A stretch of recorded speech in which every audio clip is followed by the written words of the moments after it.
Baik, kita lanjutkan dengan kitab Bidayatul Hidayahnya Imam Ghazali rahimahullah ta'ala. Kita masih menjaga perut dari yang haram. Kita lanjutkan, berkata Imam Ghazali rahimahullah ta'ala, nafa'anallahu bihi wa bi'ulumihi wa bi'ulumi masyayikhihi wa talamidatihi fid daraini amin ila anqal. Wal halalu katsirun. Halal itu banyak. Justru yang haram itu sempit sebetulnya. Halal banyak. Yang menjadi sempit adalah ambisi kita, gengsi kita, kesombongan kita. Sehingga mencari halal jadi susah. Padahal halal banyak. Dan begitu mudahnya.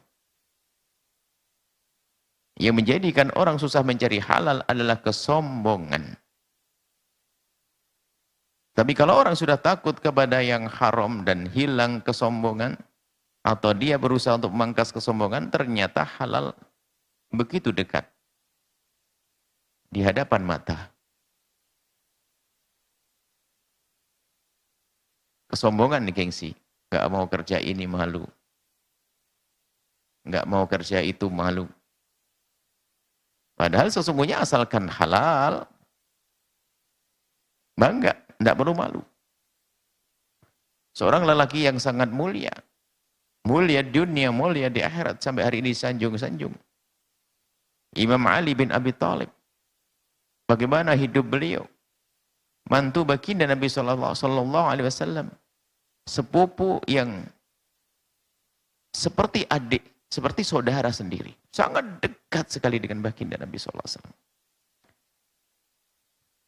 Dan beliau adalah orang yang mulia, akan tapi beliau punya pekerjaan. Di antara pekerjaan untuk mencukupi keluarganya, yang disebutkan pernah juga mengalami kelaparan 3 hari.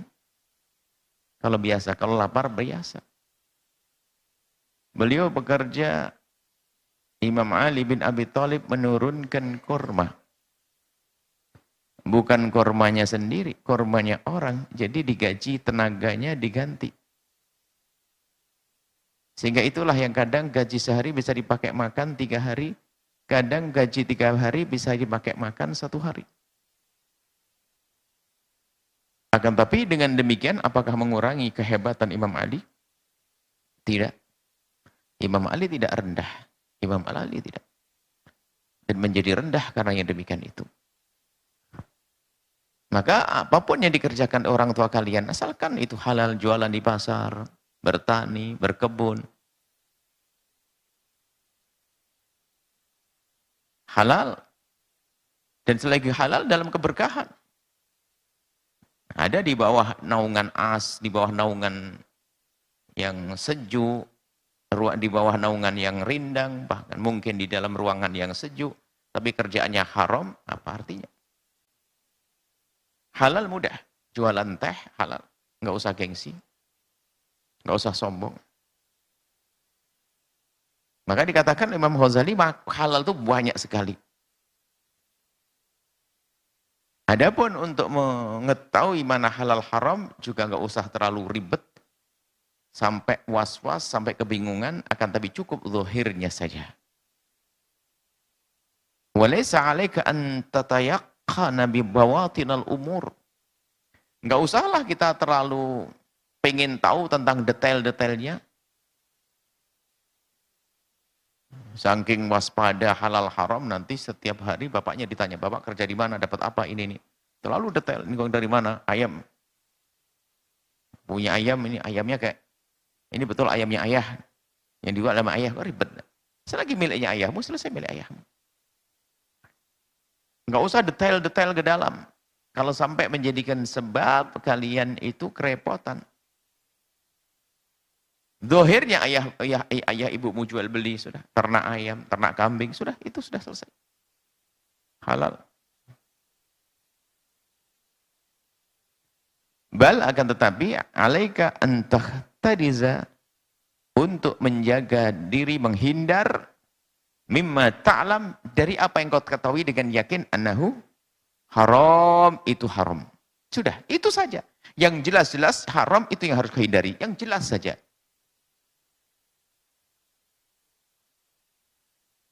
Atau tadhunnu annahu haram, atau engkau menduga kuat bahwasanya itu haram. Menduga kuat itu haram, dhannan dengan dugaan, hasala yang bisa didapat dugaan itu min alamatin najizatin dari tanda-tanda yang zahir. Makrunatin bil mali yang ada dengan harta.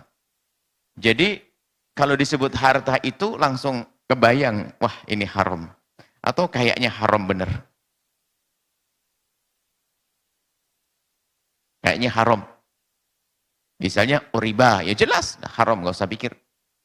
Yang jelas-jelas. Minuman keras haram. Jadi yang jelas-jelas haram sudah, al-haram bayyin, sangat jelas keharaman. Amal ma'lumu fa dhahir, adapun yang jelas-jelas haram sudah jelas. Bukan milikmu, miliknya orang, bukan milik ayahmu diambil, haram. Kebun daripada sengketa waris yang belum tuntas, atau bahkan bukan miliknya, haram. Jadi keharaman itu sangat jelas. Wa mal madnunu bi alamatin fa huwa ma'ana. Adapun yang haram sudah sangat jelas. Sama Imam Ghazali itu menganggap kita ini sudah tahu riba, mencuri, menggosok, merebut waris, minuman keras, bangkai, itu haram jelas. Amal madnunu bi alamatin, adapun yang diduga haram karena tanda-tanda seperti malu sultan, hartanya raja. Nah, ini gambarannya raja yang tidak adil. Karena raja adil itu jarang. Sehingga kalau mungkin ada 100 raja di dunia itu yang adil berapa? Berarti rata-rata raja kan tidak adil. Berarti memang meragukan. Yang tidak benar, yang dolim kepada bawahannya. Tapi masih diduga, bisa jadi dia adalah juga menjaga yang haram. Kita kan tidak bisa bertanya langsung. Bisa jadi yang dimakan adalah hanya dari kebunnya sendiri. Dia nggak pakai fasilitas-fasilitas negara, mungkin saja. Cuman umumnya kalau sudah jadi pejabat itu sudah masuk ke koceknya bermacam-macam. Bahkan cara mencarinya pun kadang juga tidak peduli halal haram. Karena keburu banyak utang waktu nyalonkan dulu habis duit banyak misalnya, gambarannya. Biarpun itu urusan lurah, kepala desa. Habisnya banyak, akhirnya ya bagaimana cara mengambil rakyat. Ini gambarnya tentu adalah bukan seorang sultan yang takut kepada Allah, yang wara, bukan sultan yang memang sultan yang takut kepada yang haram, bukan itu. Kalau yang takut haram nggak masuk di sini. Yang ya sultan kebanyakan yang tidak peduli kepada hal haram. Maka kalau sudah tampak sultan tidak peduli hal haram, tentu dari hartanya ada yang halal, ada yang haram. Tapi kebanyakan haram sudah. Kan begitu. Makanya hati-hati. Wa umaluhu, ya pegawai-pegawainya, pendukung-pendukungnya, pengikut-pengikutnya, pengikut raja yang zalim tadi, berarti sama. Zalim kolektif, berbuat jahat bareng-bareng. Kalau ada kejahat, ada rezeki, jadi bagi-bagi. Ini wilayah ini mata rantai keharaman. Wa malu man la kasbalahu, atau artinya orang punya harta tapi tidak punya kerjaan. Enggak punya kerjaan tapi kok dia banyak sedekah dan sebagainya. Tabungan enggak. Bahkan kita ngerti dia enggak punya tabungan, dari mana dapat duit? Wah, ini bisa ngambil nyuri. La kasbalahu, enggak ada kerjaannya. Dia enggak punya kerjaan kecuali punya kerjaan dia. Enggak ada kerjaannya sama sekali, tapi ada satu kerjaan, tapi kerjaannya adalah haram, an-niyahah. Nangis sewaan. Ada nangis sewaan. Jadi nangis dibayar supaya dianggap yang meninggal dunia ini orang yang sangat dicintai. Jadi jajar 20 orang pada nangis, sehingga orang yang datang, Masya Allah, ini orang mahbub, ini cinta, ini pada nangis orangnya. Sehingga Nabi melarang an-niyahah. Jerit-jerit kalau ada orang meninggal dunia. Jerit-jerit yang dibuat-buat. Apalagi pakai bayaran. Aubai khamrin, aubail khamri, kerjanya jual beli khamr. Nggak ada kerjaan lain jual beli khamr, ngasih duit sama kalian. Dia nggak punya kerjaan. Pak Haji lagi, Pak Haji kerjaannya di mana? Oh ini, saya punya toko ini. Ada lagi kerjaannya kan Pak Haji? Enggak, hanya toko ini. Dan ini alhamdulillah sukses. Nah, jualan apa Pak Haji? Khomer. Waduh, Pak Haji jualan khomer. Nah, lalu duitnya dikasihkan ke kita, ya nggak boleh kita terima. Awir riba, urusan dengan riba. Ini yang repot. Sehingga orang pura-pura tidak ngerti riba. Bahkan cari pembenar. Karena dia mencari pembenar, pura-pura tidak tahu riba, maka selamanya dia tidak lepas dari riba. Na'udzubillah. Kalau orang tidak punya kerjaan lain kecuali hanya riba, dia punya kerjaan apa? Perusahaan, renten.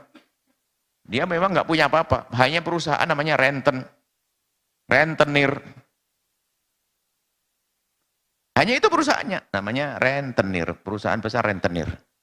Itu yang jujur dia, sebelahnya enggak, sama perusahaan rentenir, tapi diganti nama apa? Bintang Jelita. Namanya perusahaan Bintang Jelita. Nah. Ada kadang pakai nama Bunga misalnya. Jadi kurang lebih sama. Cuma namanya saja dirubah, tapi riba. Kalau langsung riba kan takut nanti. Kalau langsung riba, takut diganti yang lainnya. Gantinya yang indah-indah namanya, ada bunga, ada cantik barangkali begitu. Kan bisa berubah-ubah nanti. Intinya kalau memang hasilnya riba, riba sudah.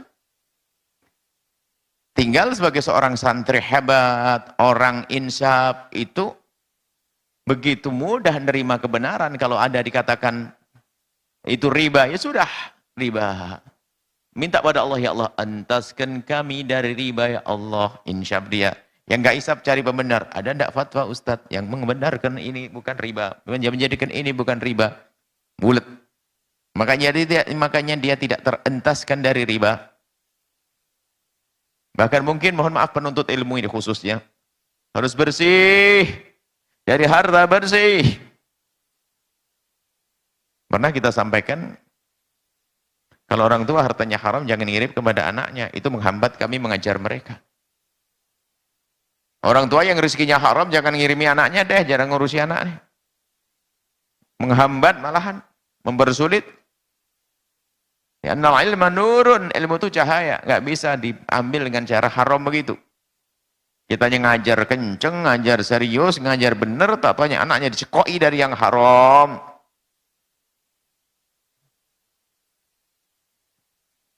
Oh, kalian wahai para santri dimanapun kalian berada sudah berani kalau melihat memang betul tanda keharamannya tampak pada rezeki orang tuamu, ya usulkan. Ayah bisa carikan rezeki yang lain atau tidak? Kebun kah, ikan kah, apa kolam dan sebagainya. Ilmu cahaya, jangan asal. Samping diambil dengan cara mendekatkan diri kepada Allah, tidak cukup mengandalkan kecerdasannya, tapi juga harus dia dengan mendekat kepada Allah, menjauh dari yang haram, santri menjauh dari yang haram. Nah itu kalau kelas orang tua kalian kan urusan bisnis, haram tidak haram. Tahu urusan kalian sama, jangan mengambil pulpen temanmu, jangan ngambil roti temanmu, jangan ngambil makanan temanmu. Oh, jangan ngentengin ini santri. Santri makan haram. Hari ini saat ada seorang santri, katanya pintar cerdas, tapi suka makan biskuit temannya. Ya itulah nanti kalau jadi ustadz suka makan duit pondok segede-gedenya. Waktu belajar yang biasa makan yang haram. Waktu belajar yang biasa makan yang haram. Hati-hati. Sehingga kalau sudah jadi ulama ulama bisa dibeli oleh sultan, oleh raja. Ulama bisa dibeli oleh orang kaya. Ulama bisa diatur. Menjerumuskan orang. Makanya makan haram itu mengerikan. Dikatakan bahwasanya kalau orang biasa makan haram, asad jawarihu sya'am abah. Kalau biasanya makan haram, maka anggota tubuhnya akan melanggar, mudah bermaksiat, mau tidak mau. Tapi orang yang mengandalkan halal, kalau orang makanannya halal, ta'at jawarihu sya'am abah. Anggota tubuhnya mudah diajak tahajud, mudah diajak salat duha, mudah diajak melakukan kebaikan. Karena dari yang halal. Santri pantang makan yang haram. Harus begitu. Waspada betul. Nur. Yang menjadikan enggak mudah menghafal. Tidak bisa mengingat, bukan hafalan dohir. Kalau hafalan dohir bisa saja, orang kafir aja bisa menghafal Quran kok. Ada orientalis menghafal Quran, ilmu fikihnya kuat. Bukan itu ilmu batin, ilmu yang menjadikan kita mengamalkannya. Ilmu yang menjadikan kita semakin dekat kepada Allah. Ilmu yang ada nurnya, nggak bisa diambil dengan makanan haram. Mungkin dia hafal Alfiyah Ibnu Malik, mungkin dia hafal Subhan Ibn Ruslan, mungkin dia hafal Minhaj, mungkin dia hafal macam-macam. Akan tapi ternyata makanannya haram, ilmunya di otak, hanya di dalam diskusi, di otaknya saja, di omongannya, di lesannya, nggak bisa dirasakan oleh hatinya, bahkan tidak bisa diamalkan. Kenapa? Ilmunya tidak manfaat, karena makanannya haram. Lebih baik lapar. Santri hebat lebih baik kelapar. Jangan hati-hati, jangan biasa makan haram. Termasuk ya sendal yang haram jangan dipakai kalau bukan milikmu. Pulpen sekali bukan pulpenmu jangan dipakai. Kecuali kamu salah, kamu kira itu pulpenmu, tak taunya pulpennya teman. Sebab pulpen kan banyak modelnya kan banyak sama. Kalau kamu tidak tahu tidak dosa, tapi kalau sengaja ini bukan milikmu kamu pakai, namanya ghasab. Ghasab adalah haram. Ghasab itu menguasai miliknya orang lain, pakai miliknya orang lain, ghasab. Harus dijelaskan ke sini kalau yang baca santri, kalau yang baca pedagang, hati-hati dalam jual beli, jangan berbohong. Modalmu dari mana dan seterusnya, zakatmu baik kau bayar kau belum. Ini kalau berdagang. Sebab bukunya Imam Ghazali ini adalah bukan untuk santri saja, untuk orang yang ingin mencapai nihayah nanti, puncak keimanan, puncak kebaikan. Al-bidayah nihayah, bidayatul hidayah. Ini permulaan. Jadi kalau para santri ya diingatkan kepada hal-hal urusan makanan, urusan yang haram yang dipakai, yang dimakan. Kalau ini kan bicara perut.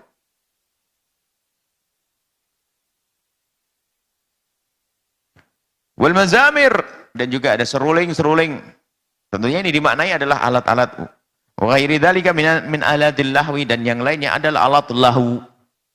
Alatul lahwi adalah alat yang melalaikan. Akan tapi melalaikan jenis apa? Jenis yang menjadi kebiasaannya orang-orang fasik.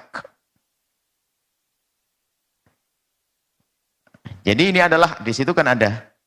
Memang alat itu dibunyikan adalah di kalangan orang fasik untuk mencari duit dengan cara yang tidak benar. Di situ ada orang buka aurat, menyandungkan lagu-lagu yang fasik, lagu-lagu yang menjadikan kita bermaksiat dan seterusnya. Nah itu adalah hasilnya adalah haram. Ya, gambaran mazamir itu padahal alat musik juga banyak. Alat-alat banyak. Cuman alat yang dikatakan alatul lahwi yang menjadikan orang terlena adalah alat yang menjadi dakbul fusa, kebiasaannya orang fasik. Jadi kapan alat itu dikumandangkan, kapan alat itu dipukul, kemudian berbunyi, lalu ternyata dari semuanya menjadi kebiasaan orang fasik, mengingatkan kefasikan, menjadi orang melakukan kefasikan, itu dilarang.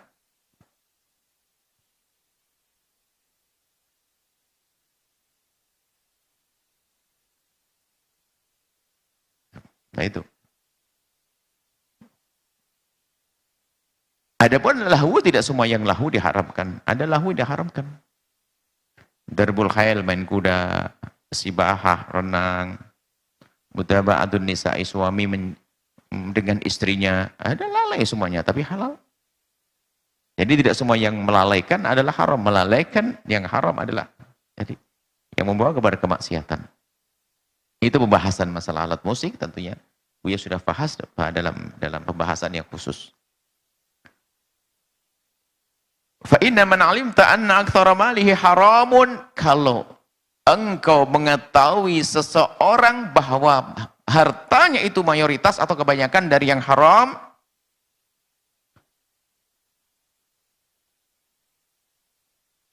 qat'an, kamu pasti betul tahu, benar, wah haram dia. Banyak haramnya dengan pasti. Biarpun tidak ditentukan, banyak haramnya pasti. Artinya apa? Kalian tahu bahwasanya dia punya kerjaan halal, dia punya toko. Tokonya toko sayur atau segala macam. Tapi dia juga punya toko minuman keras. Dia punya satu tempat untuk judi. Wah nih ada 3 model. Ini toko benar ada kebunnya, tempat judi. Berarti kalian tahu bahwasanya ada rizkinya yang pasti halal, tapi juga ada rizki yang pasti haram. Nah ini dia campur aduk. Tiba-tiba datang ngasih kepada kalian sebagai santri. Memberikan kepada kalian. Uang kepada kalian santri. Lihat. Bagaimana sikap kita ini, kata Imam Ghazali. Fama ta'khudhuhu min yadihi, apa yang kau ambil dari orang tadi, punya perusahaan, ada perusahaan yang halal yakin, ada haram yakin, pasti yakinnya, pasti halalnya, ada, beda. Fama ta'khudhuhu, apa yang kau ambil dari orang tersebut, wa in amkana ayakuna halalan nadiran, kalau memang halalnya itu jarang, banyak haramnya, maka haram, wa haramun, haram juga. Bisa ngukur, wah ini kayaknya keuntungannya sedikit banget yang halal, yang gede, yang banyak. Wah kacau nih. Berarti kebanyakan haramnya sudah masuk ke haraman. Li'annahu al-ghalib, sebab itu yang umum. Sebab yang paling sukses adalah judinya, yang paling sukses minuman kerasnya. Jualan sayurnya, ya dimakan aja nggak habis, nggak cukup. Berarti kebanyakan haramnya. Bahkan dugaan kuat yang diberikan kepada kita adalah yang haram, maka tidak boleh kita mengambilnya. Jadi kalau tidak tahu nggak boleh bertanya. Ada orang datang kepada kita langsung, Pak Haji, dari halal haram, kerjaannya apa Pak Haji? Wah nggak boleh begitu. Ini dari yang kita yakin tahu, tetangga kita setiap hari kita tahu. Kalau orang datang berbuat baik nggak bisa, nggak boleh kita sampai tanya sedetail-detailnya. Paling kita berikan rambu-rambu saja bahwasanya tolong harus dari rezeki halal dan sebagainya, sudah cukup. Yang dibahas oleh Imam Ghazali adalah kita tahu dia punya kerjaan halal, dia punya kerjaan haram juga, tahu. Tapi kalau ada orang datang bawa mobil ke sini langsung saya ingin bantu pondok 5 miliar. Tinggal kita tanya, ya kalau kan kita mau bertanya, Pak insya Allah bersih halal Pak, iya bersih, sudah cukup. Nggak usah langsung dilihat di mana, wah. Apalagi tandanya pakai kopiah putih, orangnya juga Masya Allah. Ya, sudah selesai. Nggak perlu kita terlalu pengen tahu sampai ke dalam-dalamnya. Yang dibahas oleh Imam Ghazali itu yang tampak zahir di depan mata. Usahanya jelas haram, menghasilkan haram. Usahanya jelas halal, menghasilkan halal. Li'annahu al-ghalib al-dhanni, sebab kebanyakan haramnya itulah bagi orang itu adalah yang paling umum. Umumnya haram sudah. Kalau umumnya haram, anggap haram. Wa minal harami al-mahdhi, termasuk haram yang pasti murni haramannya. Ini hati-hati. Haram yang jelas keharamannya adalah, serem ini Imam Ghazali, ma yu'kalu minal awqafi, yang dimakan dari wakaf. Wakaf itu kan sudah ditentukan miliknya siapa, cuman dia makan dari wakaf. Wakaf ini bisa saja mananya juga wakaf yang sudah diurusi negara, atau wakaf yang diserahkan kepada masyarakat, lalu wakaf untuk umat tapi digunakan untuk dirinya sendiri, itu bisa. Sehingga pada zaman Imam Ghazali itu adalah ilmu kedokteran tidak banyak diminati karena kurang menguntungkan, tapi ilmu untuk menjadi qadhi itu sangat diminati. Kenapa? Nanti kalau sudah pintar gampang ngambil tanah barang wakaf, serem banget. Jadi pada zaman Imam Ghazali cerita bahwasanya belajar ilmu agama itu disenangi waktu itu. Kenapa? Nanti bisa dikukuhkan jadi qadhi, bisa ngurusi tanah wakaf, bisa ngambil duit sebanyak-banyaknya. Sehingga jadi dokter pada malas waktu itu. Akan tapi hari ini perlu kita jelentrehkan juga wakaf. Makanya kami ingatkan kepada semua pengurus pondok pesantren dimanapun kalian berada, mungkin ayahmu, keluargamu dan sebagainya. Kalau sudah tanahnya tanah wakaf, hati-hati, jangan seenaknya tanah wakaf dipakai cocok tanam sendiri, hasilnya makan sendiri.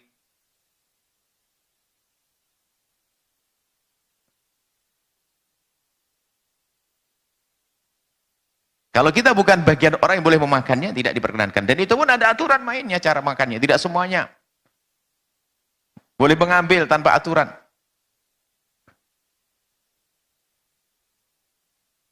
Kadang sawah wakaf dipakai digarap sendiri, dimakan sendiri. Kayak di pondok ini kan wakaf semuanya. Yang tumbuh di sini adalah wakaf. Yang boleh mengambilnya adalah yang berhak. Kalau memang untuk pondok, untuk santri ya tentunya santri. Tentunya dengan aturan. Peraturan santri nggak boleh santri ngambil sendiri, melanggar peraturan pondok, bukan peraturan wakaf. Secara pribadi ya berhak. Anak ada cabai di situ adalah cabainya milik santri untuk dimakan. Karena ini wakaf tanah untuk pondok.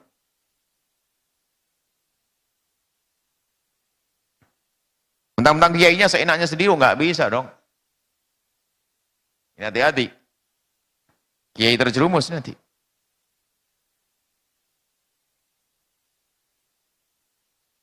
Makanya termasuk anak-anak buya, anak yang sudah yang megang pondok, hati-hati.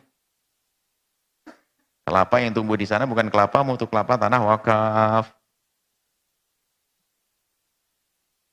Cabai yang tumbuh itu cabai tanah wakaf, jangan ngambil seenaknya.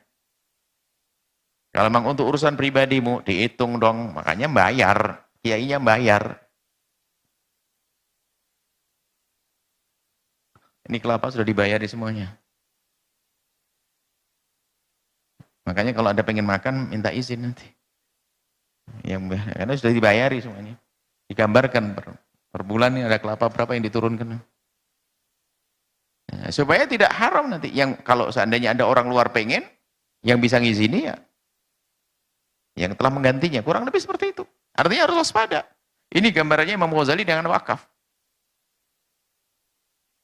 Min ghairi syartil waqifi, atau ngambil wakaf tidak sesuai dengan syarat wakif. Jadi kalau wakaf bicaranya, ini wakaf untuk sekelompok orang. Maka selain itu nggak boleh. Contohnya, ini wakaf untuk orang yang bermadhab Syafi'i, yang madhab lain nggak boleh. Rugi tapi nanti sempit. Ini wakaf untuk menuntut ilmu, untuk santri, maka hanya untuk menuntut ilmu. Wakaf-wakaf seperti itu disesuaikan dengan syaratul wakif itu seperti hukum syarak. Jadi kalau misalnya kalian mewakafkan, wahai santri saya wakaf tanah, tapi tanah ini hanya untuk orang fakir, maka orang kaya nggak boleh menempati tempat itu, nggak boleh menggunakannya. Tapi kalau wakaf untuk umat Nabi Muhammad, maka umat Nabi Muhammad boleh menggunakannya. Adapun cara menggunakannya memang ada aturannya. Siapa yang nadirnya, siapa yang ngurusi. Seperti misalnya ada kebun, wakaf untuk kaum muslimin, kebun. Bukan berarti kaum muslimin langsung setiap ada dia enggak, hancur nanti. Biarin lombok, ditanam lombok sampai tumbuh, kemudian panen. Uangnya nanti digunakan untuk kaum muslimin. Kaum muslimin bisa saja untuk madrasah di sana, untuk ini di situ. Termasuk dipakai kuburan, nggak boleh tanah wakaf. Kecuali wakaf untuk kuburan, maka syarat wakif. Syaratnya wakif ada untuk anak santri, maka yang hidup, yang mati nggak bisa dikubur di situ. Ini ada kuburan di depan ini wakaf kuburan, bukan pondok. Di depan itu ada wakaf kuburan. Tapi memang itu tanah dari awal dibeli memang wakafnya untuk kuburan. Kami ingatkan mungkin ada sebagian pesantren tanah wakaf untuk pondok pesantren, kiainya meninggal dunia dikubur di situ. Wah, ini bencana. Dan mungkin tidak disadari. Mungkin pakai muter-muter agar bisa anak-anak. Ada kuburan. Kuburan kecuali wakaf untuk kuburan. Itu adalah permintaan Bauti waktu membelikan tanah di sini dulu langsung tolong paling depan aku pengen wakaf. Pokoknya sebagian untuk wakaf kuburan. Kuburan. Hati-hati. Jangan seenaknya menggunakan tanah wakaf. Khususnya para kiai, para ustadz. Kalian kan calon kiai, para santri. Kalian calon ustadz, para santri. Biarpun kalian jadi dokter, kan dokter yang ustadz. Insinyur yang ustadz. Pedagang yang ustadz. Kamu kan ngerti ilmu agama. Hati-hati ngurusi tanah wakaf. Yang bahaya lagi anak tanah wakaf tidak segera diurus perwakafannya sehingga diwaris oleh anaknya. Naudzubillah. Ini lebih serem lagi. Kiai mewakafkan tanah sudah diwakaf oleh bapaknya. Rupanya tanah wakaf ini belum diurus padahal sudah diwakafkan. Akhirnya ketemu anak bingung sayang dijual oleh anaknya. Penyakit. Maka kami ingatkan yang ngurusi pondok tolong segera beresin tanah-tanah wakaf itu. Supaya tidak salah haram. Dimakan haram menjadikan kita jauh dari Allah. Faman lam yastaghil bi tafaqquhi fama ya'khudhu minnal madarisi haram. Orang yang kalau misalnya ada tanah wakaf untuk penuntut ilmu,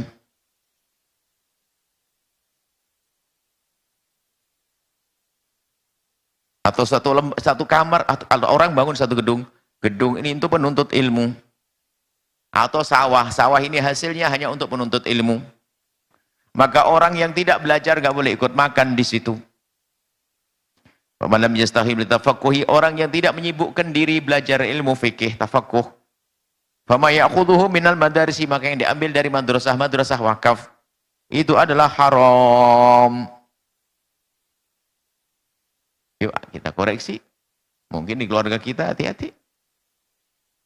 Mungkin di pondok kita ini bermasalah. Urusan wakaf tidak diberesin. Termasuk mohon maaf, jika tanah ini bukan wakaf, lalu ada harta yang diwakafkan, yang dihibahkan, diserahkan untuk membangun wakaf, jadi bukan tanah wakaf, jamin bahaya ini. Makanya tolong kalian kan bakal ngurusi pondok pesantren. Jangan sampai ada bantuan dari orang, ini adalah untuk santri, harta untuk santri, untuk pondok, tatanya dibangun di rumah, di tanah sendiri, diwaris nanti. Kalau bangun di tanahmu sendiri, dari duit-duitmu sendiri boleh. Membangun di tanahmu sendiri, dengan duitmu sendiri, pengen sesaat bikin jadi madrasah, besok jadi toko, suka-suka. Tapi kalau memang tanah digunakan, memang kalau ternyata pondok, mohon maaf, ini peringatan juga untuk para pondok-pondok ini. Jika pondok ini ternyata belum tanah wakaf, kemudian kok dibangun dari harta-harta yang infak dari orang banyak, yang meletakkan punya menjamin. Giliran bapaknya meninggal dunia dijual sama punya tanah anaknya. Bangunannya di atasnya ada dia rezeki nomplok. Naudzubillah. Hati-hati, tidak diwaspadai ini. Alhamdulillah ini sudah beres semuanya. Perwakafan oke semuanya. Ada beberapa tempat. Kuburan belum jadi. Kuburan wakaf tapi bukan untuk wakaf santri. Kuburan wakaf untuk kuburan. Dan seterusnya. Kurang lebih seperti itu. Wa man irtakaba maksiatan, maka orang yang melakukan kemaksiatan, makan barang wakaf tersebut, maksiat dosa, turaddu syahadatu raddu biha, ditolak syahadahnya, kesaksiannya enggak diterima. Saksi nikah tidak terima, saksi apapun tidak diterima karena orang melakukan kemaksiatan dosa gede. Fama ya'khudhu bismi sufiyati, apa yang diambil atas nama tasawuf sufi. Wah, Syekhut Thariqah, kayak di pertorekoh. Ini sufi ini sengaja Imam Ghazali sebut, karena Imam Ghazali imam sufi. Jangan sampai ada orang ngaku-ngaku ke Imam Ghazali tapi tatonya jahat. Nah ini dunia tasawuf yang diambil atas nama tasawuf min waqfin, di tempat wakaf. Ini hati-hati ini, kayaknya Imam Ghazali mengkritisi dunia kekiaian, dunia keustadan ini yang tidak peduli halal haram, repot. Au ghairihi, jadi atas nama tasawuf diambil dari tanah wakaf atau yang lainnya, fahuwa haram, nggak boleh. Karena tidak sesuai dengan syarat wakifnya.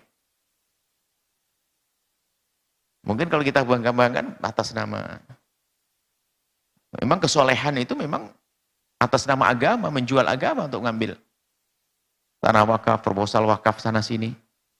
Tatonya duitnya nggak jadi wakaf, proposal, infak, sedekah dan sebagainya sana sini. Tatonya nggak jadi pondok pesantren. Oh, ini kan bahaya sekali. Semoga kalian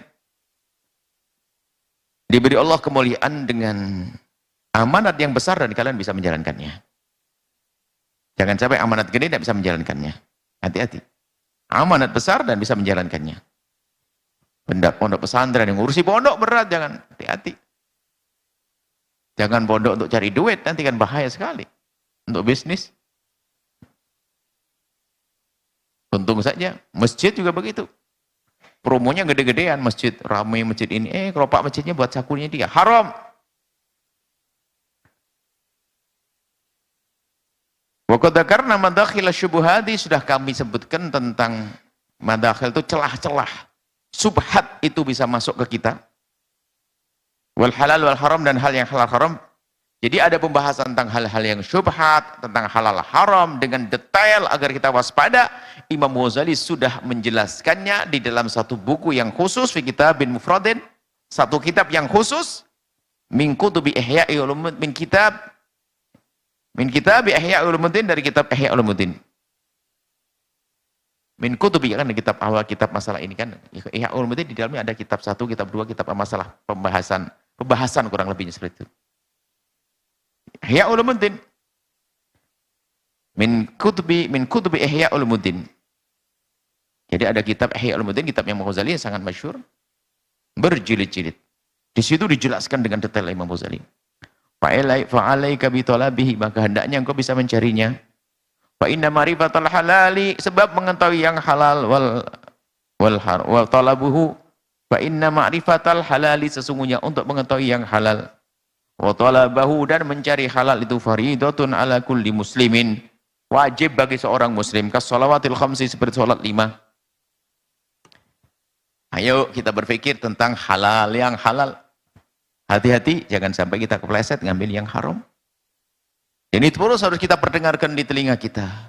Di saat kita duduk dengan ibunda dan ayahanda, tanpa kalian menuduh orang tua, kalian sampai di rumah, ketemu ibu, hanya berpesan, Umi, Abi, saya kan nuntut ilmu, Umi. Ya sayang, berat. Pengennya ilmunya manfaat, ilmu apapun, fisika manfaat, biologi manfaat, matematik manfaat, ilmu agama manfaat. Maka Umi, tolong Mi, biaya untuk kami harus yang halal, Mi. Ngomong harus berani ngomong gitu. Nangis bisa saja ibu. Kalau ternyata ada yang haram, mikir dia. Akhirnya berubah untuk mencari yang halal. Berani mengingatkan, tapi ya nggak boleh kurang ajar. Umi itu haram, nuduh. Nggak boleh nuduh. Akan tapi mengingatkan, hanya mengingatkan saja. Barangkali telepon nanti. Teleponan, Umi, pengajian kita adalah tentang, kemarin pengajian santrinya tentang halal. Katakan pada ibundamu, ayahdamu, kami yakin.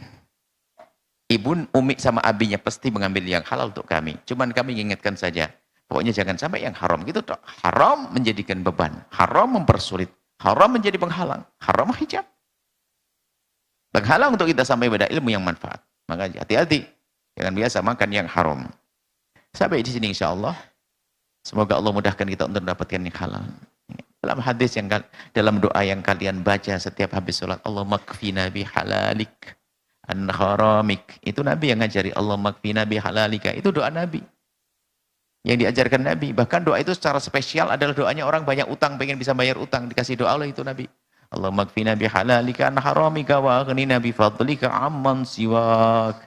Allah makfina, ya Allah cukupkan kami dengan yang halal darimu, halal baik halal di mata kami, halal di lisan kami, halal di perut kami, halal di syahwat kami, halal di keluarga kami, halal.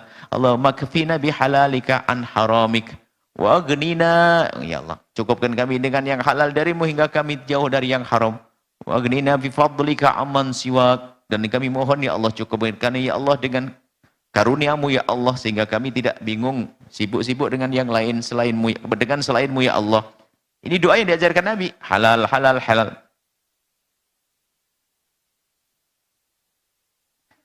Nah ini kalau anak-anak santri ini berani ngomong begitu dengan lembut, dengan indah kepada ibundanya, dahsyat. Dahsyat. Pasti girangnya ibundamu luar biasa. Bahkan mungkin ayahnya yang masih dalam keharaman, dengan bahasa sejuk anaknya, ayah, pokoknya belajarnya untuk pembiayaan harus halal loh ayah ya. Tapi kami yakin Allah, ayah pasti sudah ngerti. Cuman ini kami mengingatkan saja ayah. Kenapa? Biar kami sukses, dapat ilmu manfaat. Nangis ayahmu. Ya Allah, anakku ngomong begitu. Mungkin ayahnya ada yang masih melakukan haram, setelah itu berhenti. Dahsyat. Anak-anak kecil kelihatannya, tapi ternyata sudah bisa menjadikan orang tuanya berubah. Semoga Allah menjaga hati kita, anggota tubuh kita, pikiran kita dari hal-hal yang dimurkai oleh Allah.